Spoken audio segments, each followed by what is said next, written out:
Hello student, आज हम लोग जानेंगे सीपीयू के बारे में।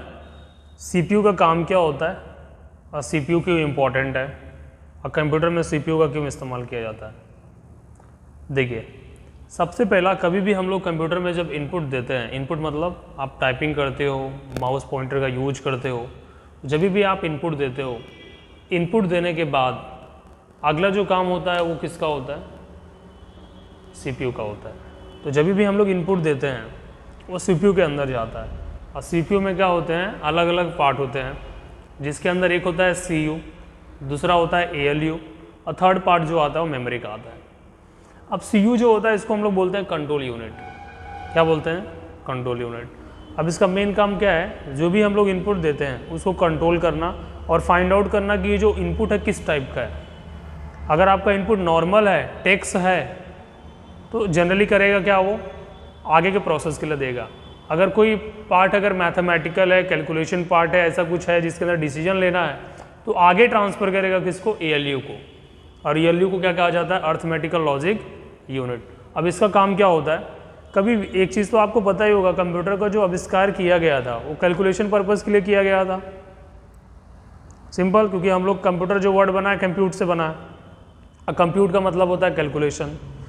तो जब हम लोग इनपुट देंगे तो उस इनपुट में कुछ भी हो सकता है। आपका इनपुट में आपका टेक्स्ट हो सकता है, इनपुट में आपका कुछ नंबर्स हो सकते हैं, कुछ कैलकुलेशन हो सकता है और कुछ डिसीजन भी हो सकते हैं।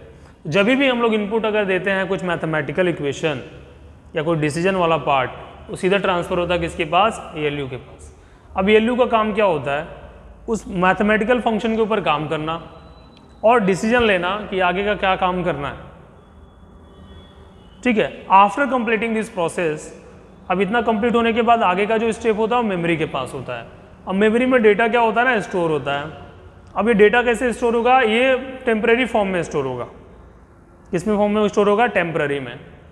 अब ये पूरा प्रोसेस कंप्लीट होने के बाद हमारे कंप्यूटर का काम केवल इनपुट लेना ही नहीं है, आउटपुट प्रोवाइड करना भी है। तो आफ्टर इनपुट के बाद, हमारा प्रोसेस होने के बाद हमको मिलता है आउटपुट।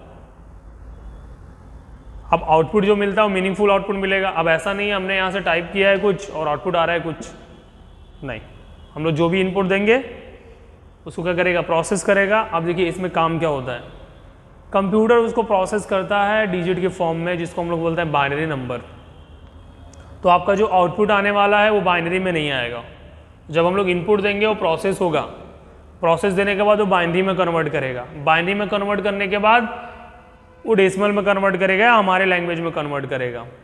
बात समझ में आ रही है? अब यहाँ पे क्या होगा? अलग अलग आउटपुट हम लोग को प्रोवाइड होगा। अब इनपुट डिवाइस में कुछ डिवाइस का मैं नाम आपको बता दे रहा हूँ जिससे आपको आसानी होगा याद करने में। अब इनपुट में देखिए क्या क्या चीज़ें आता है। अब इनपुट में एक चीज़ है आप लोग कॉमनली इस्तेमाल करते हैं, एक है आपका माउस, दूसरा है keyboard, scanner, joystick, light pen. ये सब हमारे क्या है ना, इनपुट डिवाइस है, जिसके थ्रू हम लोग क्या करते हैं? कंप्यूटर में इनपुट देते हैं। अब इनपुट होने के बाद प्रोसेस होगा, प्रोसेस के बाद हमको क्या मिलेगा? आउटपुट मिलेगा। तो आउटपुट जिस पर मिलेगा वो भी तो हमारे पास कुछ डिवाइसेस होंगी। तो आउटपुट में देखिए क्या क्या डिवाइस है। सबसे पहला आप लोगों ने देखा होगा मॉनिटर। मॉनिटर एक हमारा आउटपुट डिवाइस। फिर उसके बाद आएगा आपका प्रिंटर, प्लॉटर, प्रोजेक्टर और स्पीकर। ये सब हमारे क्या हैं? आउटपुट डिवाइस है। जनरली हम लोग का इनका आउटपुट डिवाइस के लिए इस्तेमाल करते हैं। अब ये जो टॉपिक है ना आउटपुट डिवाइस, कुछ चीज़ों के बारे में मैं आपको बताऊंगा। जैसे कि इसके अंदर मॉनिटर है, तो मॉनिटर को भी अलग अलग टाइप का मॉनिटर होता है। जैसे मॉनिटर में आप जाओगे तो दो टाइप का मॉनिटर होता है, एक CRT होता है और एक होता है LCD। ठीक है। सेम प्रिंटर में जाएंगे तो दो टाइप का प्रिंटर होता है, एक होता है आपका इम्पैक्ट प्रिंटर और दूसरा होता है नॉन इम्पैक्ट प्रिंटर। ठीक है। तो इस तरह से हम लोग फुल जानेंगे आउटपुट। जब मैं पढ़ाऊंगा आपको टॉपिक, उसके अंदर मैं बताऊंगा प्रिंटर कैसे काम करता है और प्रिंटर के कितने प्रकार होते हैं, मॉनिटर कैसे काम करता है और मॉनिटर के कितने प्रकार होते हैं। ठीक है। और इसमें से एग्जामिनेशन में कुछ क्वेश्चन आता है। जैसे क्वेश्चन आएगा कि ब्रेन ऑफ कंप्यूटर हम लोग किसे कहते हैं, तो ब्रेन ऑफ कंप्यूटर हम लोग CPU को कहते हैं। CPU को माइक्रो प्रोसेसर के नाम से भी जाना जाता है। आप लोग कुछ नाम भी सुना होगा, इंटेल i3, i5, i7 और उसमें जनरेशन भी होता है। ये सब हमारे क्या है ना, CPU है, हमारे CPU चिप के नाम से जाना जाता है, ठीक है। और एक और मैं आपको फैक्ट बता दूं, आप लोगों ने सुना होगा इंटेल का नाम, इंटेल, और एक नाम सुना होगा AMD।